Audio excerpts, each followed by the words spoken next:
we are going to do a whipping coffee that's very creamy and with the milk. And you just need coffee powder and this tomato sauce. Not kidding. It's sugar and then hot water 1 to 1 to 1, and you have to whisk it for so many times, and people do that by hand 400 times, but I'm going to use the whisker to do that. So let's start. Actually, both tools can do the job. I will do first the milk frother and then whisker. And there's one thing quite important, that you better use instant coffee powder, because it contains protein and the crema, and we just add a little bit water, so it's very high concentration. So that's why when you stir, it can become like foam.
It takes me a lot of time, so I'm going to make the film very short. I will cut the film and then I will tell you how much time I spent.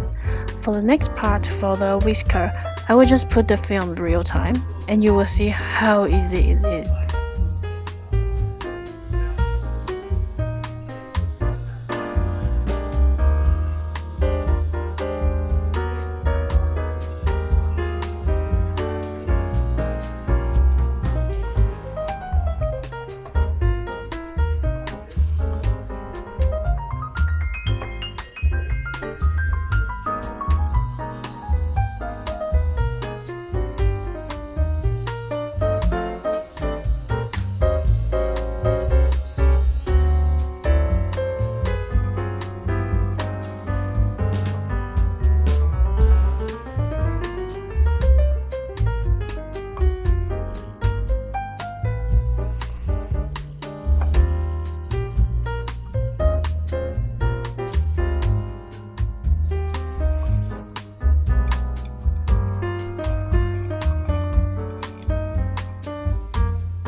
I really hope you can try, because you just need 1 minute to use your whisker to do it.